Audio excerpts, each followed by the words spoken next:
Wait no longer. Greatness has arrived. Welcome to the Trophy Room, a PlayStation podcast made by the players for the players. I am your host, Joseph, and is here on this very podcast each and every Thursday where me and my best friend Kyle talk about the latest and greatest in all things PlayStation. And today, we got a whole lot of news. We got PlayStation 5 leaks from PlayStation themselves. We got PlayStation cracking down. We got Ubisoft donating to awesome causes. We got our Days Gone giveaway, but before we get into it, the greatest co-host, whoever is, whoever will be, Mr. Kyle Stevenson. For the most part, I nailed it. You did. Congratulations, Jeff. Oh my God! I know life's been crazy for you, and you killed that. Oh God, that one's for you, Grandpa. I did it, man. Oh, and with us this week, yes, we brought back another host because we had to. It's Mr. Alex VanAken from OkBeast. How are you, sir? I'm doing very good. Thank you guys for having me. Man, I'm feeling the energy. I'm feeling it, and now we've collected them all. Like. We got Alex on the show for the most part. Like as we got like a quarter of it. We're getting our OkBeast called it. We got 3 of them now. We got 3 of them. Right? Which Infinity Gem am I? I don't know. I don't even know the Infinity Gem. What would Blessing be? Blessing's like he'd probably be like, what's the most evil one? Like reality. He could just make us see what he wants us to see. That's reality. Man. So with that, guys, gang, we have a lot of stuff to talk about. This is a packed show.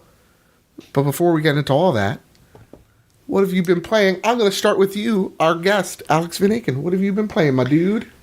Oh, man. I have been playing Dreams. Came out as of this recording yesterday on PS4. The Dreams Early Access Creator Program X 2.8 HD, something like that. whatever they named it. I'm playing Dreams. So it's the version that is currently out is just to create your own levels and creations and music, and then you can explore other people's whatever they made. So there's no campaign or story right now, but it was $30. So how are you liking it? I like it a lot. I have mostly just checked out other people's creations because I feel like it's gonna be. I want to dive in to the creation tools myself, but if I'm gonna do that, I want to like dedicate several hours to that. Yeah. So I can like really get used to it. But for now, I've just been kind of jumping from like, project to project. I've seen there's like several tech demos on there that are just kind of like. Is there anything from like the staff themselves? There is. But I skipped that and I just went and played. I just wanted to see what the community was doing immediately. And how was it? Like only hours after like launch? Is there already things that are impressing you? Like. Yeah, actually, very much so. So I think some of the stuff actually carried over. If they were in the beta, then their stuff carried over. And so super rad. I played some projects that were definitely like a couple hours old, and then I played several that were like people will spend like a month making this. I played I think the first thing I played was an RPG called Slayer Scrolls or Scroll Slayer or something, and it was like you started out in this pub. And I was like, all right, let's go outside and explore. And then I realized like you're locked in this pub. And so you have to go talk to the bartender. And there's like, there's an assassin here looking for you. And no voices. He just sounded like that in my head. And he was like, you got to go see the assassin before you can leave the bar. And I was like, okay, I'll do that. And so there was like this whole thing where I had to like take the assassin walked away, I guess. I took his drink, filled it up with poison, gave it to him, and he died. And then I was able to leave the bar and like go on a quest to kill a dragon. It was all very like that's awesome, basic, but it was really really impressive. Yeah. Like when the dragon came, but it wasn't like a. Don't picture like a Skyrim dragon. Picture like a clay, like almost like a claymation looking, very like low resolution dragon, but it was still cool nonetheless. Yeah, and he had like one animation really, but. He came and set like the forest I was in on fire, and it kept going, but I quit after that. Like you can save your progress in all of these little games, so I can come back later and pick up my progress. Dude, that's so awesome. And again, like this is just day one. So like you see the magic. It's not just me because Luke Lore hates when we talk about Dreams. Yeah, it's awesome. It's awesome. I will say there is a game that I played. It was. I think they said they made it in a month. It's called Cave In, and I believe it's by like Drowsy Badger or something like that. That's the creator, and it's a 3D platformer set in like a spelunking like underground cave system. It was incredible. Like Yeah. I was like, I would pay money to play this game. That's It was 5 levels, and it was like there was a start, a middle, beginning, end. Like it was gorgeous.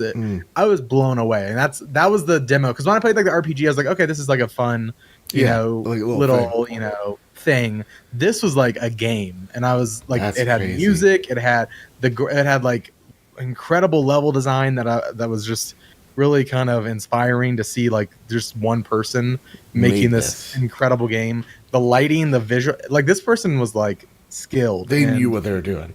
And I looked at their profile. They only had 114 followers. I was expecting like thousands. I was blown away. I tweeted it. I tweeted like a screenshot, but nobody really knew what I was talking about because I was talking about like a game within dreams. Within a game. That's right. That's like dope, man. But if I you love have seeing dreams, people like announce like they're working on stuff right? inside dreams. Yeah. Like their own little project. That's awesome. Yeah, that's dope. So it's called Cave In. That's Cave like In. the game within the game. That's the one I awesome. recommend. That's awesome. Again, Dreams.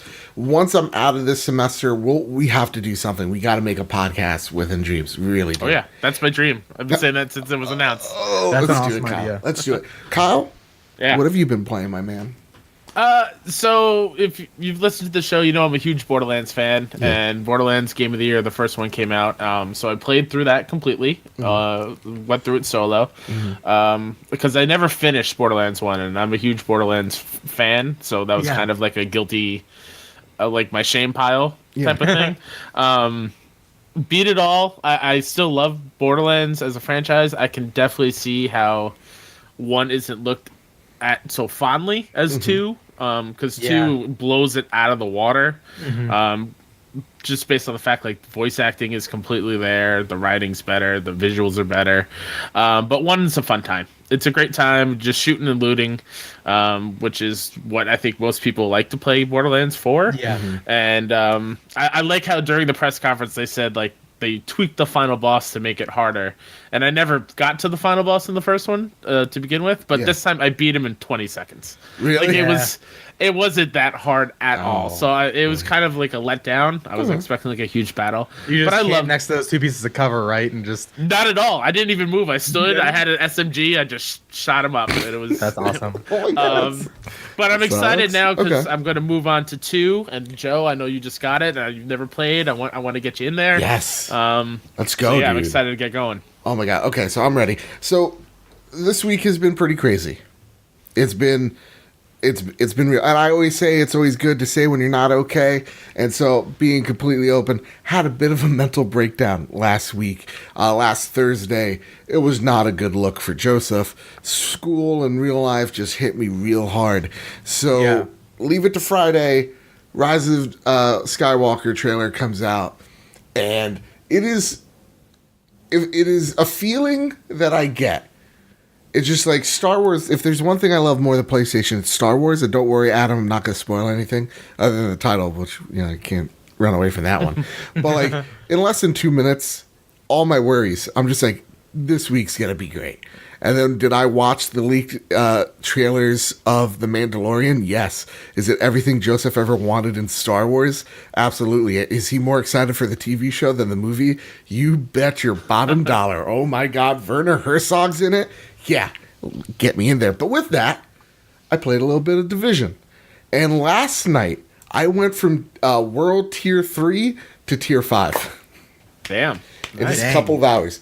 Now, you might say, Joe, how did you do this? What type of tomfoolery did you do? Did you maybe accidentally, when you were World Tier 3, loot someone who was trading a bunch of high-level stuff to their friend? Did Joseph see you that are a mistake? ninja. And I didn't care. I was like, Damn, I Joe. got your stuff. I'm World Tier 4 now. And then I got... Gotta be more careful in the streets of DC, bro. Well, you know what they were doing? They were trapping me in the elevator. So I was just like, you know what, man? I just want to leave. So I'm just going to take your crap and run.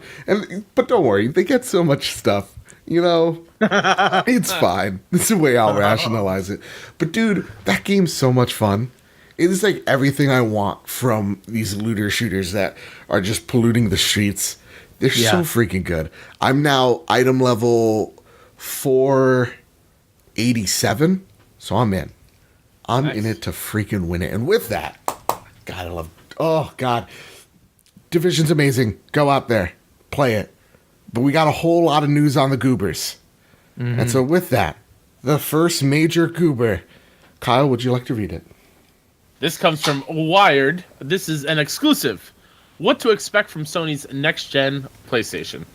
I assume, Joe, that you have bullet point all the important information that the article had. Yes. So go read the Wired article. It is beyond fascinating. And what I did, since there's so much information, I just bullet pointed everything. So there might be some sentence fragments, but forgive me. If I'm not mistaken, this interview was with Mark Cerny. Yep, Mark Cerny. Yeah. Yep. So the first bullet point goes, the PS5 has been in development for over 4 years. Mm-hmm. Still unnamed and not landing in 2019. Dev kits are out in the wild. Mm-hmm. AMD's Ryzen line GPU, a custom variant of Radeon's Navi family. Listen. One of the other major components that Mark was talking about PS5, Ray Tracing capabilities. A quote from the article, it will support the tracing of light trends to simulate complex interactions in 3D environments. While Ray Tracing is a staple of Hollywood visual effects and the NVIDIA's recently announced RTX line, no game console has been able to manage it yet. Ray tracing's immediate benefits are largely visual, because it mimics the way light bounces from object to object in a scene. Reflective surfaces and refractions through glass or liquid can be rendered much more accurately, even in real time, leading to heightened realism. Mm-hmm. A dedicated 3D audio chip within the console. This will be big with PSVR. PSVR is compatible with PS5. Hallelujah. That was my hallelujah, by the way. That wasn't hallelujah. A specialized solid-state drive that takes games like Spider-Man load time of 15 seconds into a 0.8-second affair. The next PlayStation will support 8K resolution, and it will be PS4 backwards compatible and physical media supported. Another hallelujah from Kyle. Hallelujah. So with that, all that information comes out through a Wired article. What do you think about the rollout of this information? Because a lot of people were like, well, this is a little weird. Alex, I'm going to start with you. What do you feel about the information? How it was delivered? I think they feel pressure to at least acknowledge there's something in the works. Mm-hmm. And I think while it was weird, especially on like a 5 a.m. on a Tuesday, with Wired of all places, no offense to Wired, but I would have thought like you would have done like the Wall Street Journal or like some like major or like Eurogamer with the Xbox One X, right? Eurogamer, my reason for Wall Street is like that also has like a mainstream audience that whatever. Like they chose Wired to get this information out there. While I think it's weird the way that they did it, I think they kind of had to say something. We had Stadia, whatever. Mm-hmm. Microsoft just unveiled like their new SAD edition. They're talking about their next gen plans next like at E3, and PlayStation's not going to be at E3. So I feel like they kind of at least had to say something. I almost feel like they would have been better just waiting, but I get it. And I think the stats that they're talking about and like some of the specific pieces of hardware they're using is impressive. All right, so with that, Kyle. Yeah. What are you thinking how this rollout went? So like Alex said, it's definitely weird that it's a Wired article and it came out so early. Yeah. But then I remembered how awful that PlayStation 4 Pro video event reveal thing was and how boring it was to watch. Yeah, that's true. Yeah, especially if you're not like a big tech head and you don't know what they're talking about, like this guy right here. So I think an article where there's bullet points you could read, like, ooh, this sounds impressive. Like this whole loading thing in 0.8 seconds, that's crazy. Yeah. That is a game changer. So for me, I'm thinking like, yeah, this is weird. It's like 5 o'clock in the morning on a Tuesday, Wired of all places. But then I like think to myself, I don't think it's Sony feeling pressured. I honest to God think, because I was talking to the Creature in the Well devs of like, how did you get on the Nindy showcase? And they're like, that was like a 6-month affair of getting on that Nindy showcase. So I think this was at least a few months in the making, at least a month or two of talking, of shaking hands and making sure they knew exactly what they were doing. So was it weird? Yes. But are we talking about it? Absolutely. And I think that's what they wanted to do.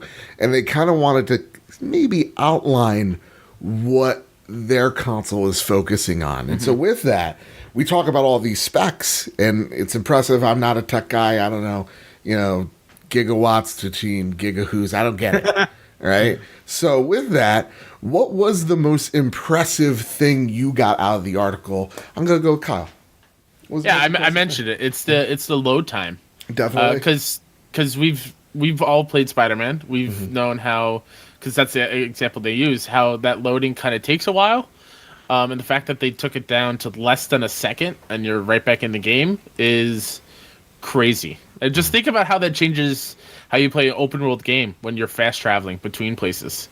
Like there is no break. You want to go somewhere and it's a long ways away, you fast travel, you're in there within a few seconds instead of waiting for a little bit while it loads. That's huge. I think that would change the way I play games. Yeah. How about you, Alex? Is it the same? Are you with the loading aspect of like almost instantaneous loading? Yeah, the loading's cool. I'm still skeptical on 0.8 seconds. Yeah. Because I feel like there's a difference in loading up whatever demo Mark Cerny had and whatever like a full game would be. But still, like his results were impressive. Yeah, like because he was talking about that was the SSD that's inside the console. And it's like a special state-of-the-art drive that is like 19 times more powerful than some of the fastest SSDs out there, or whatever he was saying. And yeah, like for me, I was just like, okay, two questions hit me. First, that's a PlayStation 4 game, so I don't, again, still impressive, but it is a last generation game compared to what you're loading up now. And then also is, how big is this hard drive? Like, I have an external Probably hard small. drive.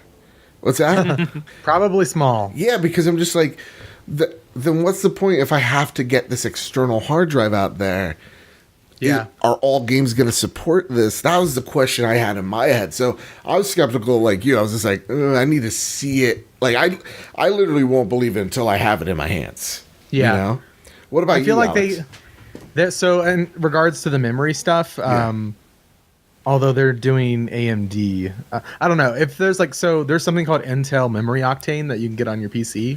Okay. And it's like it's a $40 chip that you plug into like your computer, and you can like assign it to speed up a particular component in your computer. So you can assign the memory octane and put it on your old like mechanical hard drive, and it'll increase the speed and like the efficiency, and like it'll speed that up even though it's old. So I wonder if like they have like this really like fast SSD that's smaller, but then there's something, connected to the device that, when you plug in your old mechanical, it speeds it up at least a little. I don't know.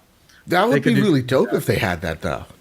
Yeah. Right. At least something. Because like you said, if like for like, this very fast very fast SSDs are always very expensive, and they're like sometimes astronomical when you add on like a gigabyte SSD. Yeah.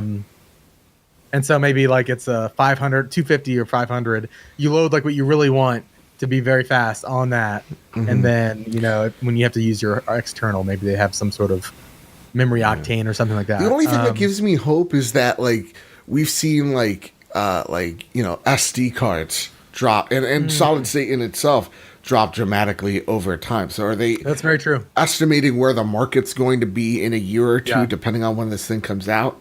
And I'm sure they get a good deal because it's going to be going in every PS5. Yeah. So what is the memory the thing that's impressing you the most, or is there another feature to you, Alex, that stands out? For me, I think the audio and visual capabilities. Yeah. Like I am very much like a visual guy, and so I am excited for ray tracing. Although there are only like a few games right now that support ray tracing on PC. Battlefield 5, I think Rise of the Tomb Raider, and then like maybe there's somebody working on like a Minecraft mod that has ray tracing. So it's not like this thing where you just like turn it on and it works for all games. Like they have to specifically like develop for ray tracing. So I haven't seen like what I've seen is really impressive. I guess I'm just I'm eager to see how it's implemented in the other games, and also like how that affects the price point, because like the cheapest ray tracing graphics card right now on the market is the NVIDIA 2080, and that's $800. And like the Pro version, the 1080 Ti, that's Yeah. $1,200. Yeah. And so I'm curious, like What they're doing. because they're Like- obviously not gonna like take one of those and put it in their PS4. They're gonna Yeah. make like a custom one, Yeah. with like their partner. But I'm just still curious, like how expensive the thing is gonna be. Well, and that's the question for me. So, like, to tell you guys, I think ray tracing is one of them. I love the audio. I like how he's just like 3D audio is cool. Yeah, the 3D audio. It is. You have Dolby Atmos with the Xbox One X, and I believe there's 3D capability in the VR, PSVR. I believe. I think the headphones are like 3D audio to it. So this has to be some type of enhanced 3D audio that we're not aware of yet. But I do like how they're like, hey, you know what? We got to get with the times. I'm a big sound guy, so hearing is super important to me when I'm playing like multiplayer, Alex, you know? Yeah. Right? So, like, for me, just being more accurate about the sound and spatial awareness get me super excited. Thing that gets me the most excited, though, is knowing that PlayStation 4 games and PSVR games are here to stay. That they're no longer segmenting it and going, okay, old is old, in with the new, right? And I think they understood that because the market, software-wise, with the PlayStation 4 was just so large that they couldn't ignore it. So for me, I'm more excited about backwards compatibility. Excuse me, I had chili. I'm very gassy today.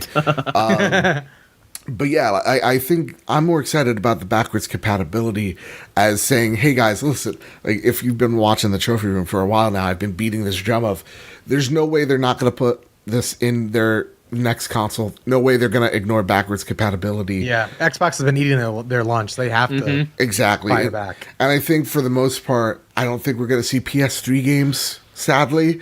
But for the most part, you got all the best ones remastered. So I'm not... Or the most famous ones remastered onto the PlayStation 4. So I'm happy about that. I want to see if there's more, though. If we're getting maybe a PS2 or a PS1, or maybe that's just wishful thinking, I would like to see them go deeper in that back catalog. But with that, like, we talk about prices a lot. Whoa, like, okay, ray tracing, you got that super SSD, you got the 3D audio. It's gonna Hopefully support, a 4K player, like Yeah. an actual disc drive in there. God, it's gonna support physical media, Kyle. Yeah, hallelujah. Hallelujah. So with all that packed into this console, the one worry that a lot of people have is this a PlayStation 3 scenario again? Is this a $600 box? Alex, what do you think? Yay or nay? I think it's at least 500. Okay. 600.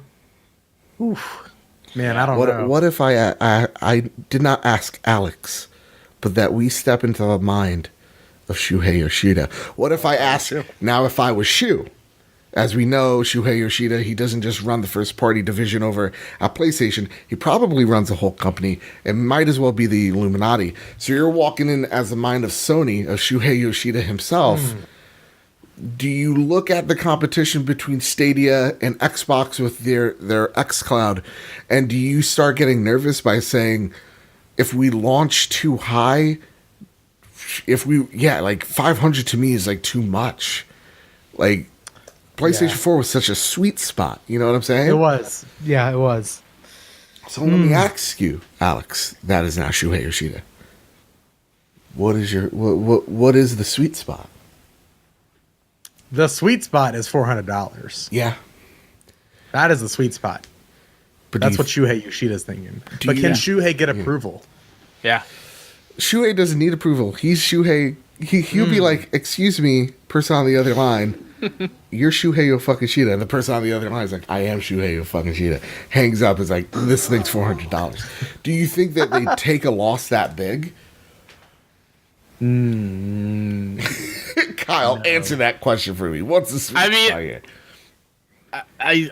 I 400 is the ideal price, and I think they Yeah. can get away with it and take a little bit of a loss because of how well they did this generation. I That's think a good point. I think they can take a little bit of a loss because they've done so well. What, we're at 96 million sold or something like that, something crazy. 95, yeah. Yeah, so I think there's enough of a huge PlayStation-based PlayStation fan base out there that is going to buy it because of how well they did this generation. And I think even if you bump it up to 500, I think it's not going to be too bad. It's going to stink for like me, but like it's not going to be too bad general, I don't feel like, because nothing will be worse than the $600 PS3, and that's without a game. Yeah, like that's just the big ugly fat boy PS3. But yeah, if it's $500, detailing. they have to have a game packaged in. Yeah. See, for me, I really think if I was you, they have to be smart about what they're going into. I think, like, if you look at the Xbox One X, yes, it was a beefy jump, and it was a half jump, into the generation. But, like, when you look at the Xbox One X sales, I don't think they're that impressive because I don't think Microsoft, they're just not open about any type of hardware sales. But when you look at the chart, they're just, I think, estimate that's only at 40 million units sold. And I say only, it's still a great number. But, like, it didn't push the metric from, like, 2 years ago where it was around 30-ish million sold. So, like, for me, I'm thinking if I'm Shuhei Yoshida, what worked last generation, $400, and that was them being conservative. I think that this is, it sounds impressive, and I think the price tag is going to impress us even further. That's what I'm thinking. I think this thing needs to be 400. It could be 500, but I don't think that's the smartest move for them. Could we have two different SKUs?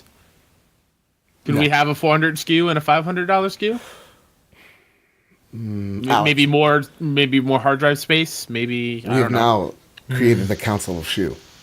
I'm a hard no. I don't like. I hope not as well. Yeah. Okay. Yeah, I think at launch they just do one SKU and then they bring the additional ones, like the very slight modifications with like the special editions. Like, oh, you can get this Horizon Zero Dawn 2 bundle PS4 Pro or PS5 with a 1 gig SSD or whatever. I don't know. Yeah. Only 1 gig. I feel like with the SSD, I don't think we're getting much more than that. No, I could be wrong.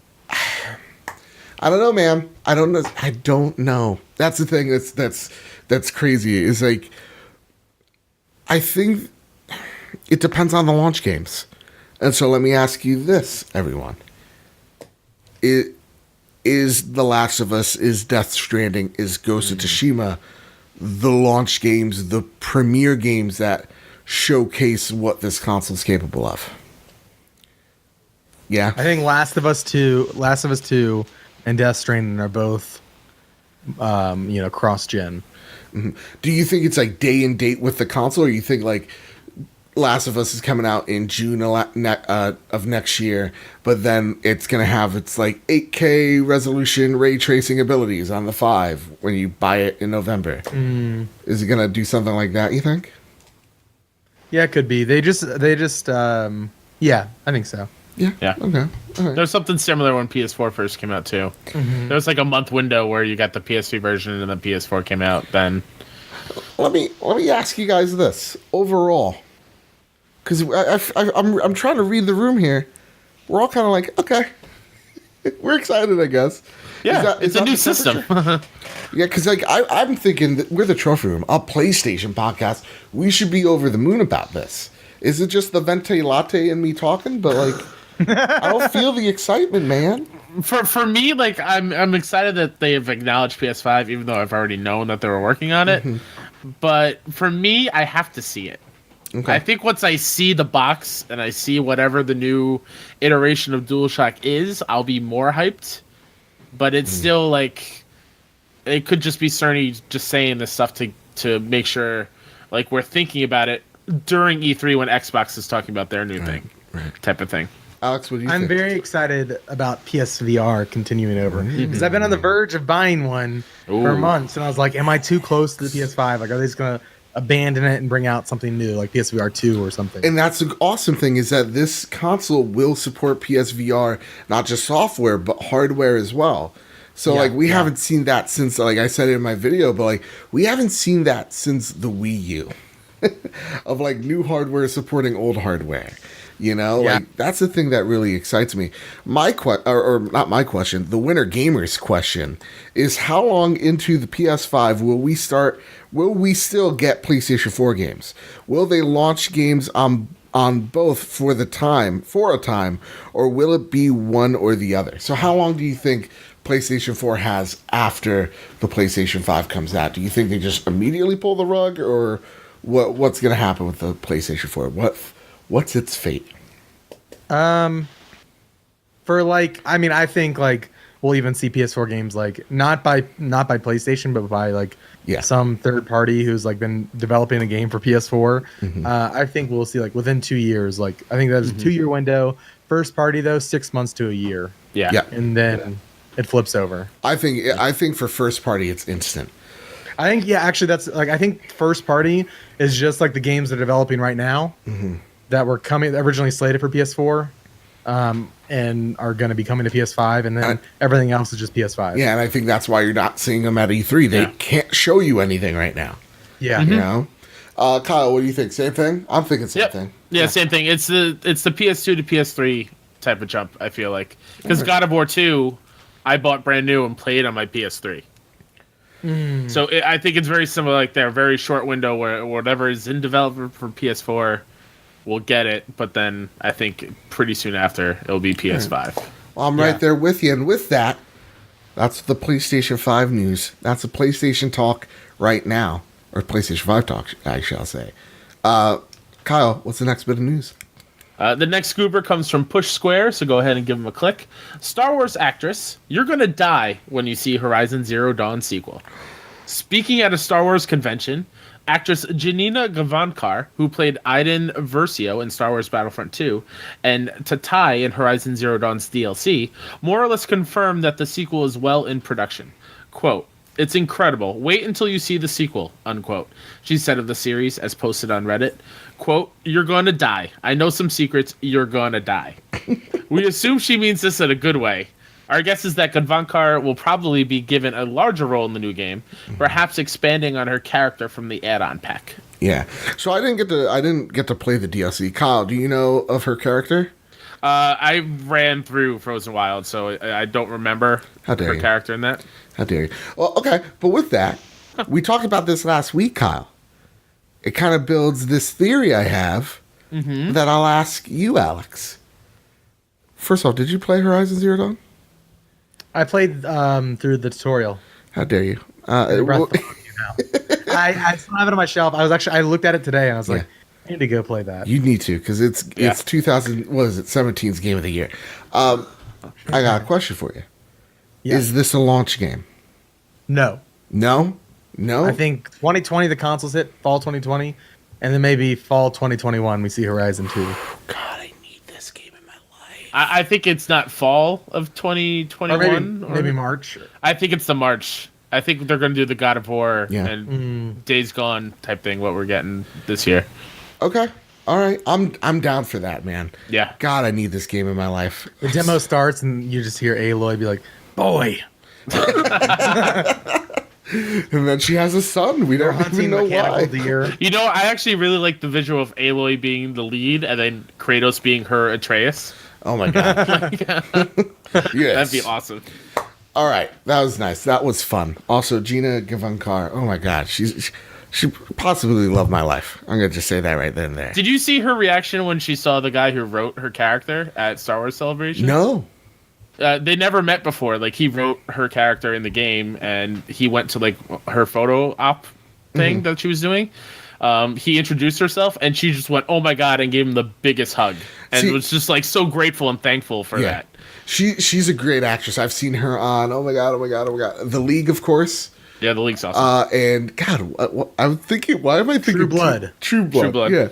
God, she's a great actress. But nonetheless, also probably my wife. But I love the fact of how nerdy she is and how she's embraced it and how she's just fucking owned it. I love it so much. With that, talk about nerdy shit that we're owning.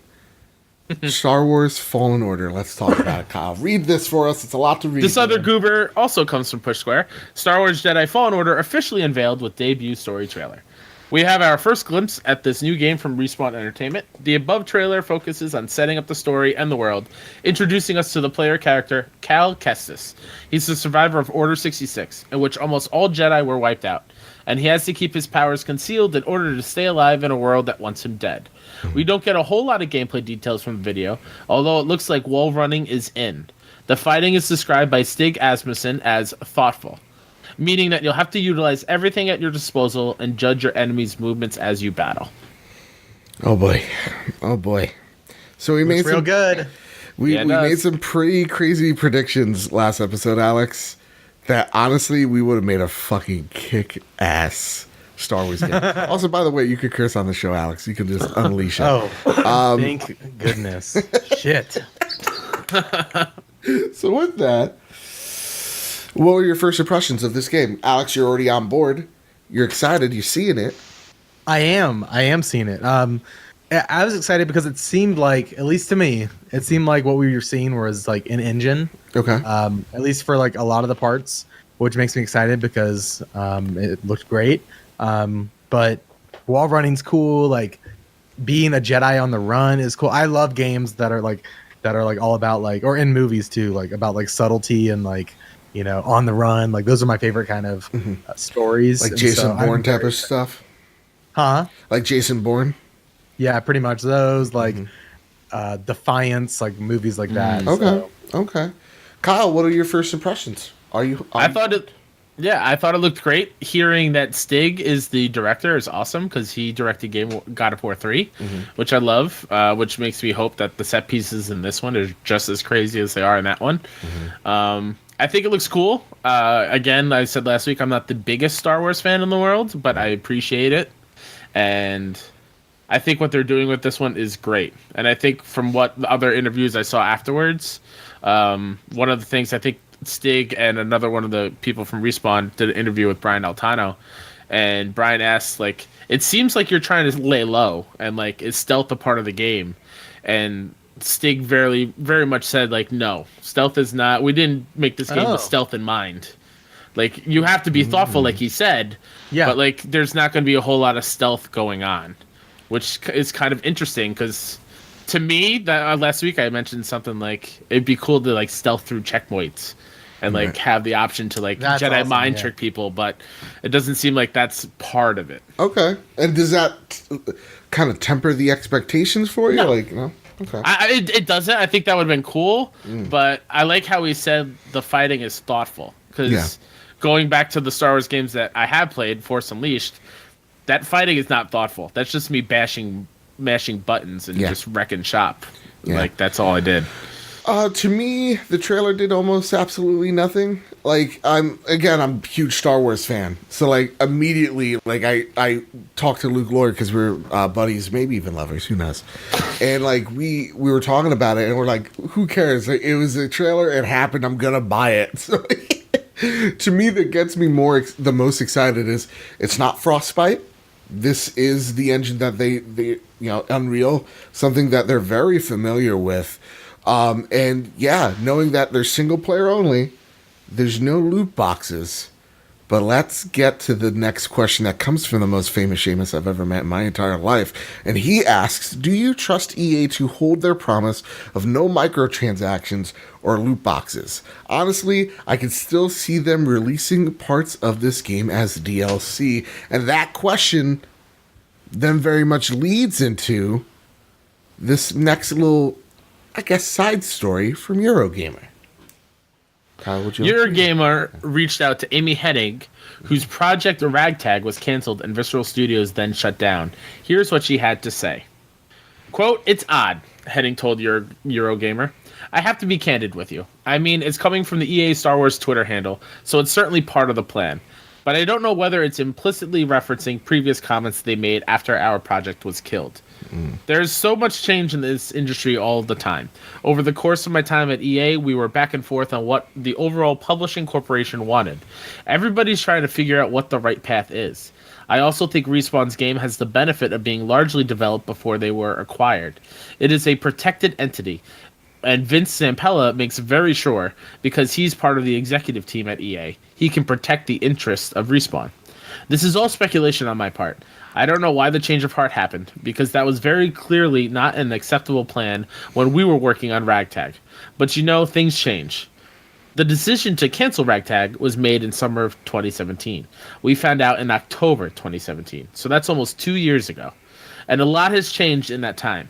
And there's been a pretty public and vocal backlash against the idea gamers don't want single-player finite games without all these extra modes. Of course they do. Of course we do. So maybe this is just a demonstration of a change of strategy for EA. And you've got to understand there's been huge changes in management there since all of this happened as well. Both Patrick Soderlund and Jade Raymond have left in the meantime, and Laura Miele, who was the franchise general manager for Star Wars when I joined, is now in Patrick's role. So I don't have any insider knowledge, but there's a lot of reasons they could have adopted a new attitude for this. Mm-hmm. And I'm glad for Respawn's sake, because I'm excited about their game, and I've heard great things about it. So via the ashes of Amy's game and what she said and the changing of the guard over at EA, yeah. Going back to Seamus's question, what type of DLC plan do they have? Do you think they're going to weasel something in? What do you think that weaseling is? Alex, I'll go to you, sir. I think that games need to make more money than $60 now. Yeah. And so that's obviously why we see microtransactions and stuff. I think we will definitely see, at the very least, paid story DLC. Whether it's like an epilogue or, somewhat side character. Like a season like pass? We have in Spider. Like a season pass?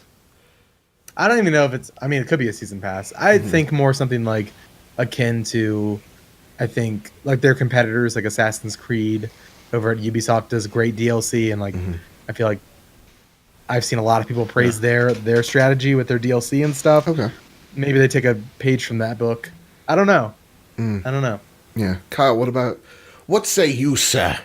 Well, I have to agree with Seamus that I'm a little trepidatious when it comes to EA, just because, like,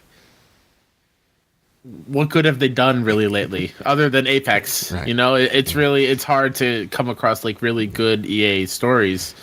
So I understand where he's coming from, and I do think there will be some paid DLC, which I also don't think is the worst thing in the world. Right. It'd be worse if they try to throw in like microtransactions and loot boxes in a single player story, because that doesn't make any sense. Shout out to you, Shadow of War. But it was. I think there'll be something. I think maybe along the lines of Last of Us and Left Behind, something like a 2-hour thing afterwards, like epilogue, or maybe like Frozen Wilds, how that was kind of like an add-on thing. Yeah, again, that's not a bad thing at all. If it adds to the story, that's fantastic. Yeah. But I feel for Amy. I feel for Amy in these quotes for sure. You can just feel the sense of like, I love when she's like, I gotta be candid with you. Like she's like taking the gloves off as she's saying it. You know what I mean? I mean, the fact that they canceled her game months before they found out. Yeah, that's rough. Yeah, and hey, I know you've been working really hard the last 2 months. By the way, yeah, it's a done deal. What do you feel about those quotes, Alex? Before I give you my thoughts.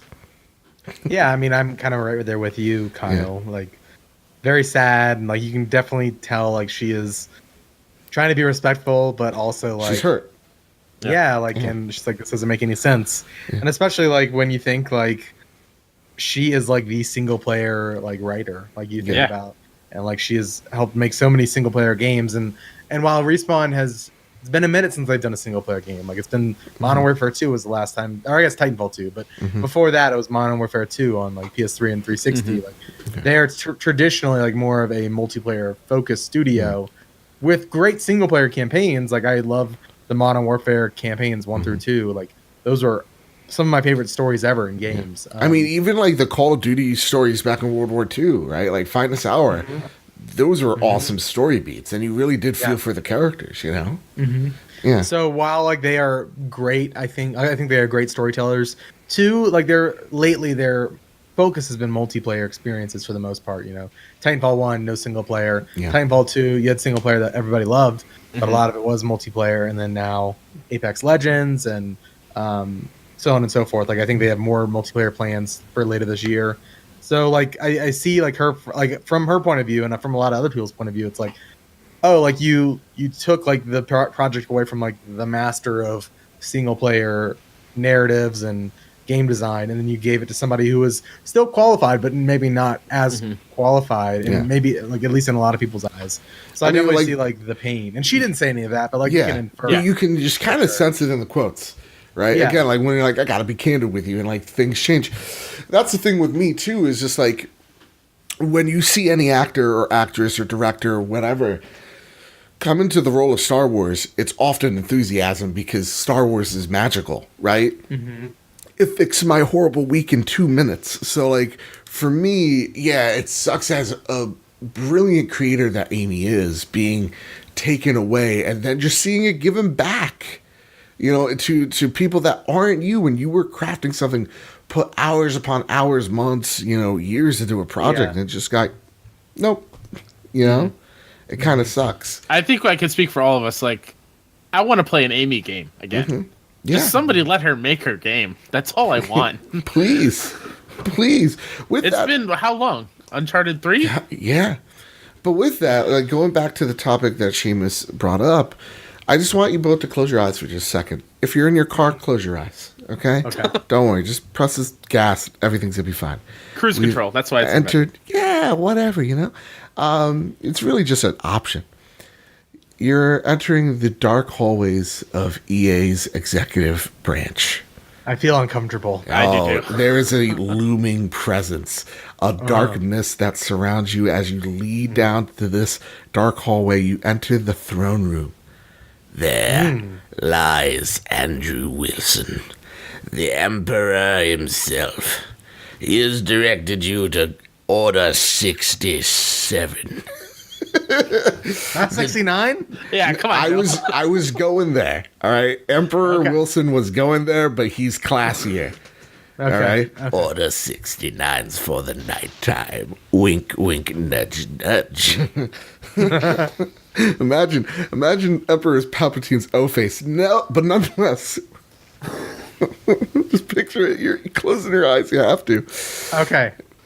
Order 67 is just, I think, a season pass. No. I couldn't do it. The coffee is really just screwed up. Do it. Coming up. Yeah.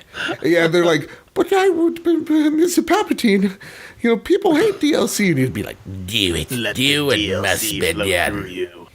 Show no mercy. That entire time I had my eyes closed, yes. This is for my Game of Thrones fans out there, I pictured just Bran to the side. Just God damn, that episode was good.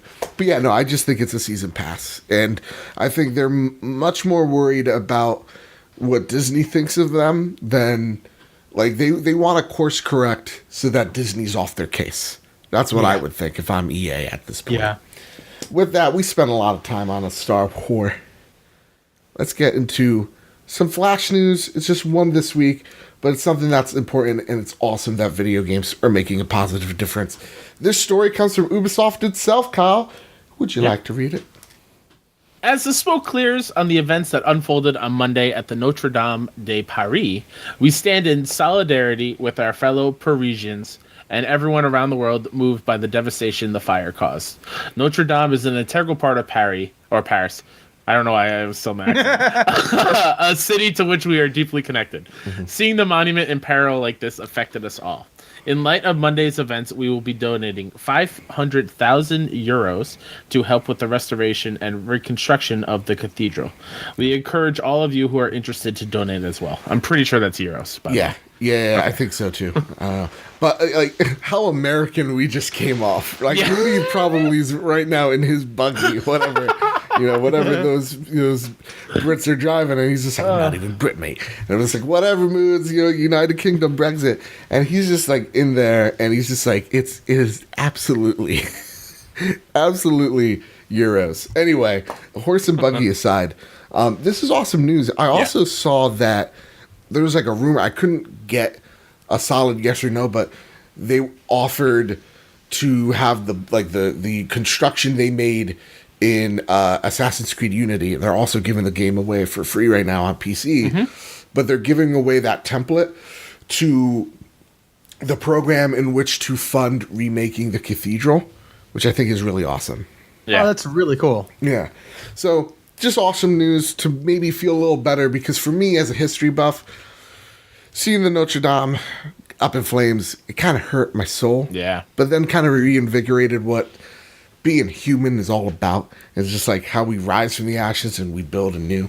It's awesome. But Flint, Michigan still doesn't have drinking water. So with that, let's get into the next bit of news. The stranger news. Kyle, would you like to read? This comes from Polygon. GameStop to allow game returns for full store credit within 2 days of release.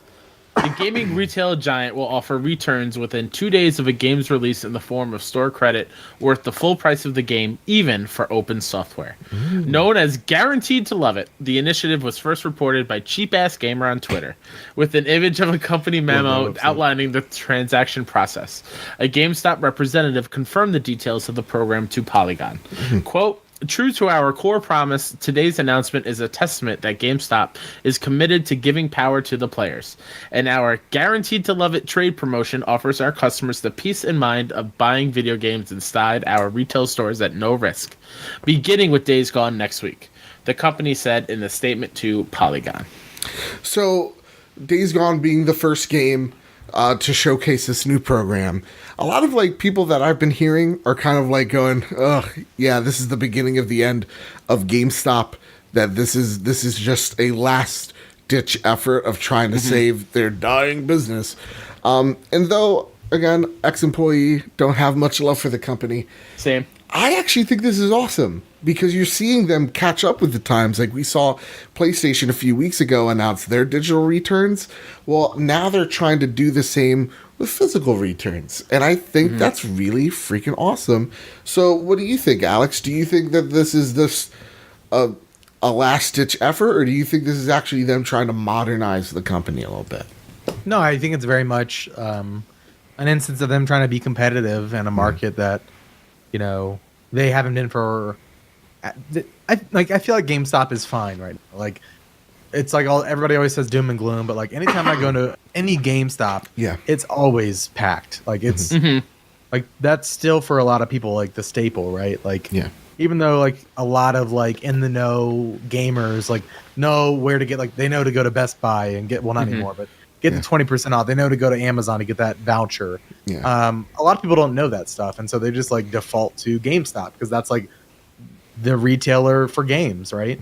And so I think this is just like an effort to make themselves competitive for like the more, you know, for not only like regular like quote normal gamers, like more casual gamers, but also like the people who have been lapsed, the people who are more in the know on the deals. Like this is awesome. Like this is a great way to test out a game, and if you don't like it, take it back. Like that's I just like no harm, no foul.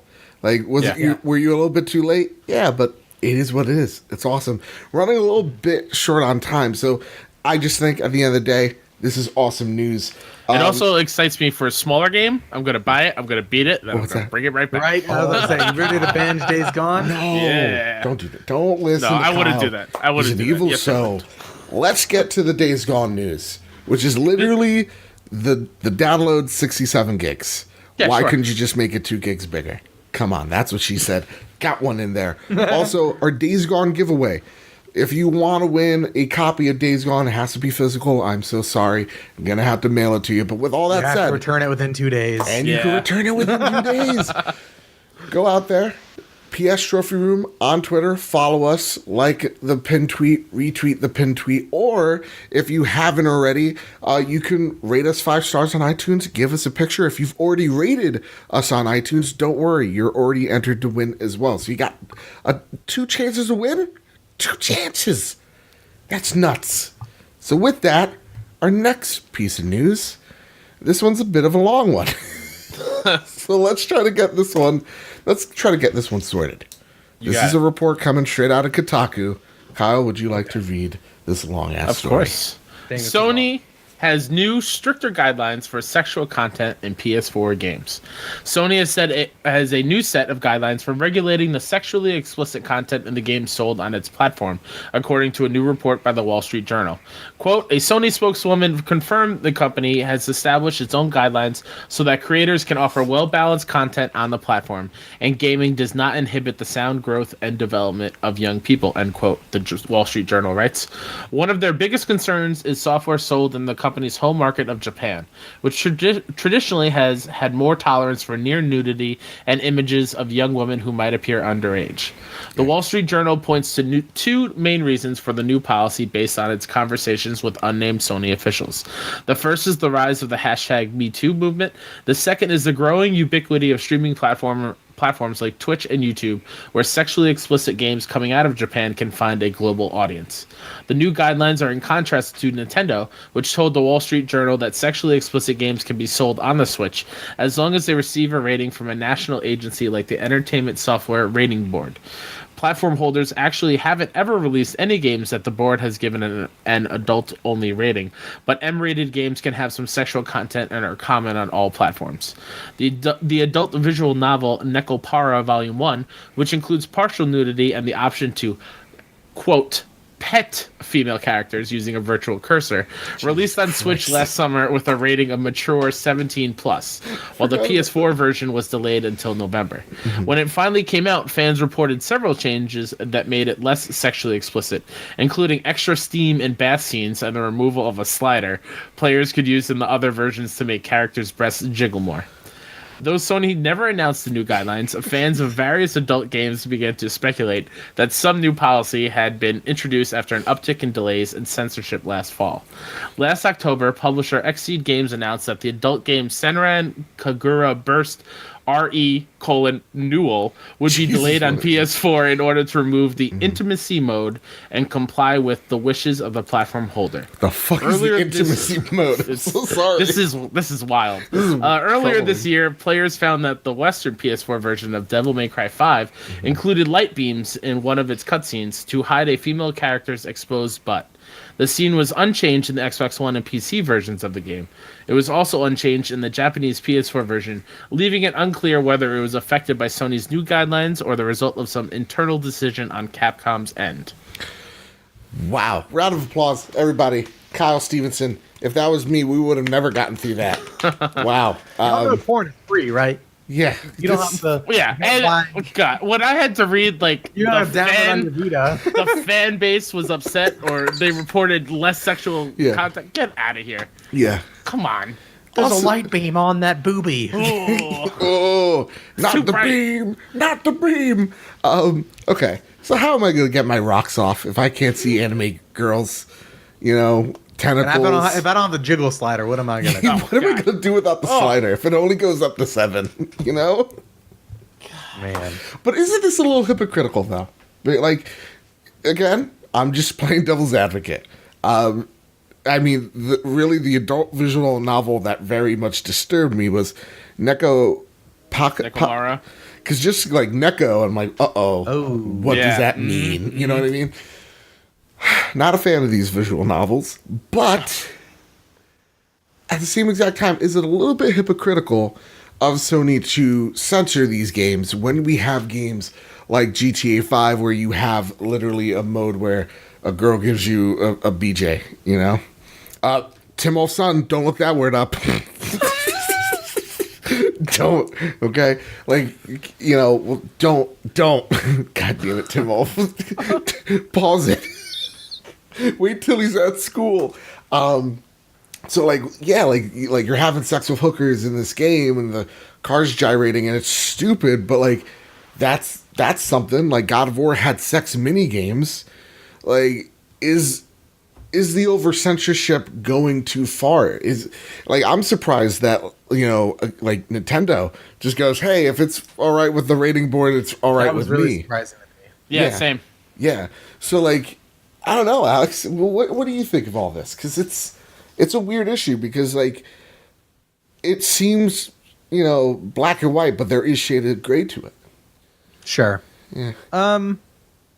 I don't necessarily know if I have an opinion, to be honest, but I do think like if you're gonna censor this thing over here, then you should probably censor this thing over here. And I'm not familiar with like the God of War sex mini games or anything like that. The first God of War I played was the 2018 one, so I'm not familiar with those other references. What had happened in those games, it was off screen, but you could see like the bed shaking or the room shaking and things falling over. Yeah, and in GTA, like it seems like they are very just trying to crack down on the very visual. Okay. Explicitity. I don't know. The very explicit visuals, because like in GTA the view is blocked by a car, and I guess God of War it's off screen. Maybe the importance for them is like what is in the camera. I don't know. And I think with the ones like a case for I don't know. And like in this case with like Nekopara thing, like you're petting somebody with a cursor. There's some interactivity there, which freaks me out. It's like that game Galgun too. Like that freaks me out a little bit. Honestly, listen, God damn it, I'm gonna say it. Different strokes for different folks. But like, it's just weird because I didn't know that. I really didn't know games like this existed on the PlayStation 4, like outside of Japan. I didn't know they were this big. I know, like, there was, like, a game that we trolled Joe after work to play on a stream. It was, like, a couple, like, bikini babes shooting each other with, like, squirt guns. It was stupid. But I think that's Galgun, actually. Is it Galgun? It might be. So, like, I didn't honestly know that this was really happening. I knew the censorship of Devil May Cry, and I think that's a little bit, overreaching. But, yeah, to me, I'm going to say I like that Sony's taking the initiative of doing this. I don't like how vague they are in doing this. Like, gotcha. What I would like them to say is, hey, listen, gang, times are changing, and we want to change with the times. We want to be progressive, but we also want to be open in how we want to address these things. Instead of like telling the developer a week before the game comes out that you need to change, you gotta, that scale, it's not accurate, right? I think that's the way to go. Yeah, because that's the problem. It's not accurate. Yeah, that's the problem of it. Yeah, just I don't know. That's all I got to say for it. Tim Wolf's son, go to church. Go to the nearest church, temple, whatever. Get those demons out of you. I'm so sorry. I'm so sorry. With that, Kyle, Alex, hold on to something. Are you holding? Prepare the drop. Each and every week, the latest and greatest. I'm sorry, I'm going to go back to the voice. The latest and greatest in PlayStation games drop. But since there are so many games that drop on the PlayStation storefront, we can only pick one. So with that, my pick is Ghost Giant. As the Ghost Giant, you are the protector of the lonely little boy Lewis, who's in a dire need of a helping hand. Build trust with Lewis by helping him uncover big or even gigantic obstacles. Discover Lewis's world, meet its eccentric inhabitants, and experience the heartwarming and sometimes heartbreaking story in the Ghost Giant. Nice. Thank you. I'm excited for that one. I'm excited to hear your thoughts on that because you're gonna play that before me. Yeah, I got a review code for it today. Gonna play it tonight. Nice. Hopefully have a review for it on Friday. If you know, I've been excited for this game since they announced it at E3. I'm going in, fam. Move controllers, just to let you guys know what you're walking into. But I'm pumped. Kyle, what's your pick, sir? My pick, speaking about visual novels, but not those kinds. Our World is Ended, a new masterpiece of narrative visual novel storytelling. Follow Judgment 7, a team of eccentric developers working on their latest game in augmented reality. On a summer's day, their AR headset let them catch a glimpse of Tokyo in ruins. Could it really be the end of the world? Sounds cool. I'm in. Sounds cool. Alex, and your pick is? Not on the drop, but it's Dreams. Yeah, which is weird. It's not on the drop. In a world where you can build your own world. With Do that, you like Dreams? By God. With that, we do have some Andy snail mail. I got to get it off the Discord. So with that, you guys, each and every week, you could send us your questions over at PS Trophy Room on Twitter or via our Discord, the Casa de Bad Bit Discord, and ask us various questions. Or, if you want, you can mail your mail over to Andrew House's address, link in the description, and I get to, each and every week, jump over the fence and steal this dumb idiot's mail. And so you might be saying, Joe, why are you doing this to Andrew Wilson? Or Wilson. I mean, yeah, we should do it to him. He kind of actually really deserves it if you're thinking about it. But, like, why are you doing this to Andrew House? It's how I get my sick kicks, okay? There's a slider that I use to get my sick kicks, and it's how many airfare miles I have on United just to go over. And so this week, because I was just like, I ran, I jogged, I knocked on House's house, and he's like, hello, who is it? I'm like, hey Andrew, listen, Star Wars Celebration's happening. I'm trying to watch the stream. Could I just have your mail? Could I just please? Oh, you just asked him this week. Yeah, I just asked him. Oh. And he was just like, no, you know how many times you called me you stupid play idiot on the telly, you prick. Like, whoa. So what I just did was I just MacGyvered a bomb, and I just placed it on a gate. Oh, jeez. Okay. Blew up the gate. I just took a nice jog. I took the mail. He's just like, get back here. He tries to chase after me. He was more concerned with the mail than the explosion. Yeah, he's just like, what's that rumble outside? And so the stupid idiot puts on his shoes like the dummy he is. He tries to run, but he trips because I tied the shoelaces together. Dang. You're so quick, man. Dude, I'm so quick. It's a stupid idiot. So with that, we got some news, okay? We got some questions. Okay. Famous You're Seamus. Definitely on the Interpol list now. No, if you haven't already. You said bomb and Andrew House's house. You're on the list. Remember when I said I don't edit things? Yeah. I'm not. It was a friendly bomb. It's like, Hearts came out. Yeah, Hearts came out, and it literally, it was just like BB-8 came out, and he just like, there you go. He called it, BB-8 called his kid stupid, and then that was the distraction. Yeah, and the Rise of Skywalker means I'm the Skywalker. There you go. We retconned The Last Jedi. Famous Seamus writes in, which world do you think you would survive longer in? Days Gone or The Last of Us? And why? So just, Alex, I'll go with you first. Oh man. Yeah. Last of Us. Yeah. I would have just stayed in the town. We're good. Yeah. Right? I feel like I'm the dumb idiot that would die instantly. I would get the cough, and then everybody looks at me, and they just shoot me in the back of the head. Yeah. Oh yeah. Well, so in Last of Us, how does the zombie transfer in Days Gone? Is it by biting or is it viral? Well, that's the question. We don't know yet. That's right? true. We don't know. We don't know. I think it's a virus thing. Okay. Well, then if it's viruses, if it's spores and if it's a virus, like whatever. Yeah. Yeah. I was just fucked. It doesn't matter which world I'm in. I'm dying first, dude. Look at me. You know. I'm going Last of Us. Yeah. Because I think, even though I'm a big person, I'm very quiet on my feet. Ooh. Like I can be very sneaky, and I went to survival camp. I can do this. Yeah, with the clickers relying so much on sound, I think I can get away with it. Unless I'm sick. I could not outrun the freakers. No, exactly. Yeah, and I can't figure out a motorcycle. I would just be standing there stalling. Yep. And 200, 300 running at me. Yeah, no, I'm dunzos. I'm so sorry. And then a question from Rancher Ribo. He asks, I got a question for you. By God. Have you seen my tractor?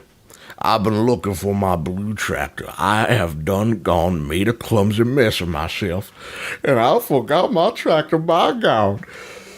Here's the deal. Right now, Twitter, it's probably already too late, but we're voting for Rancher Ribo. Alex, get your phone out. Follow Riboflavins on Twitter. Vote Rancher Ribo. We're rigging this thing tonight, all right? He needs to win. It's if Farmer Ribo or Rancher Ribo. It's obvious phonetically. Rancher just makes sense. It's not literal. We know he's working on a farm and not a ranch. But if you're trying to put something on a T-shirt, what sounds better, R&R or FR? It's R&R. It's Rancher Ribo. Come on, gang. Get over it with the stupid nonsense. What are we? Andrew House's family? Stupid idiots. I hope you find your blue tractor. Rancher Rabo. I do too. And then Bobo Hotep writes, so am I the only one who thinks the choice of I can't say that, for the new Xbox One S all digital edition was a poor one to make? Xbox One sad. What did you think about that? Let's hop in the car for a second. Alex? Oh, abbreviations is what abbreviations, thank you. Alex, what do you feel about the news of the sad console? Man. Yeah. I'm sad, I feel like they said the emotion I have to feel, like, right on the box. Yeah. So here I am. There you go. Yeah, the price point makes me sad. The box itself makes me sad. It's just sad times, man. Yeah. I mean, I'm not really that concerned about it. They have like 3 other SKUs on the market. Like, I'm not. Yeah, they already really got worried 3 about SKUs it, that aren't selling. This particular SKU was a bit of a flub so far. Yeah. But then again, when the original Xbox One came out, they were very quick to make it a price drop. I think within like a month, it dropped to $50. Yeah. So if this thing's not selling, then they might just. Yeah. I feel like they drop it. Push it out. Kyle, what say you, sir? $250 for a sad console. It's mind-boggling. Yeah. Does no one have any Does no one testing this out? Like, does no one notice this and bring it to everyone else's attention? I don't know. That just says Xbox One sad. I'm just lucky that Alex, your video died towards the final minute of the show, so that's good because you look very like you're very zen right now. But is it? Yeah, don't worry about it. Still dead? You don't need to fix it. You're fine. With that, I'll just say my Twitter post of a comment is this. Wow. On a day where PlayStation literally has announced that even their next generation console will have a disc drive, you come out with a console that doesn't, and it's only $50 cheaper than what you got on the market right now. Yikes. That's a big yikes. And like, by the way, I saw on like Kind of Funny Games Daily, when they were announcing it, you could buy a Xbox from Walmart for like $220, like an S version, and like you see them all the time. Like I saw one when I was walking in Costco, not like more than a month ago, $220. There's like a SKU out right now, $300 with the Division. Why the hell would you buy? Why would you eliminate options for yourself just to save $50? Which begs the question for me is they're announcing this console not to sell a console, but to get the idea in your mind that digital is the thing that's happening. You know, that this is the path they're going down. So I think it's to normalize that concept more than it is to sell a console. That's what I'm thinking. I'm also thinking come Black Friday, we're going to see this thing at $150 or $200. Mm-hmm. Well, we already see the past 2 Black Fridays, the Xbox One S has dropped to $200. Yeah. So this thing has to drop to $150. Yeah, it has to. To me, it was just like, this is the most asinine way to launch this thing. Like, I think 200 was the sweet spot and would have actually went, okay, well, you know what? Maybe I will forego the Ultra 4K Blu-ray drive in here to make this cheaper alternative. Maybe I'll bite the bullet. But now it's just like, why? It was a cool trailer. Would you but buy it for $150? Would I buy it for $150? I would buy it for my sister-in-law for $150, absolutely. I would actually buy it. Yeah. I've never owned an Xbox console, and that's like perfect for me. Yeah. You're not missing much. With that, bam, a jab. With that said, everybody, that has been the Trophy Room. Before we go, Alex, there's so many things you could plug, so plug away, good sir. Sure, thank you. OkBeast.com is where I reside. The OkBeast podcast, it comes out every Monday. It's 90 minutes-ish. And we talk about, industry happenings, what we've been playing, and we answer listener questions. So it's a very fun show. I also host the world's #1 Apex Legends podcast called Jump Master. So if you're into Apex Legends, come give us a listen. We post that every Friday. And that runs about 30 to 45 minutes. So those are the most of the shows I'm doing. I do videos over at youtube.com/OkBeast. I got a really cool video coming out within the next week or two. Just got to finish editing it. It's a video essay. It's going to be fun. But you can keep up with it all really easily by following me on Twitter at It's VanAken. Very excited about that video essay. I love your video essays. Yeah, it's been a minute since I put one out. I've been busy with like a lot of podcasts. But dude, your interview with Steven Spawn, awesome. Yeah, awesome. Thank you. You guys over there at OkBeast do so much great work, and I love having each and every one of you guys on. It's been fantastic. With that, Kyle, is there anything you'd like to plug, good sir? As always, I'd like to plug myself. You can follow me at WhoDatNinja73 on Twitter and on PSN. You can follow my show all about the kind of funny community called Best Friends Talk Funny at BFS Talk Funny on Twitter and wherever you listen to podcasts. So give it 5 stars, review it. If you want to be on the show, let me know. Also, we're launching a new podcast called Dollar Slice Pod with my Kinda NYC buddies, Kelsey and Mike Towndrow. We're recording the first episode this weekend, and it should be out soon, so look forward to that. I like it. And with that, you can always get the Trophy Room over at Bad Bit Games on YouTube, where we talk about everything PlayStation related. We've done let me restart this. I'm so good at this. Why have I flubbed up for the first time in months? You can find the Trophy Room over at Bad Bit Games, where we talk about all things PlayStation. We've done a whole lot of should you buys, top 5s of PlayStation, all that great stuff. And you can follow the show each and every Thursday there on our video format. You can find us on iTunes. Please rate us 5 stars. It helps us out, builds this big, beautiful family that we call home. You can find us wherever there's an RSS feed service. If Google doesn't mess up, Google Podcasts, I'm looking at you. But usually I just go and I turn on Overcast, and it's the best podcast app. It's amazing. They're not sponsored by, we're not sponsored by them. It's just a really good app, and they got a night mode on it. It's dope, So with all that said, with all that out of the way, everybody keep hunting and keep playing PlayStation. Alex, I like you're like. I don't know if you can see my audio, my video still.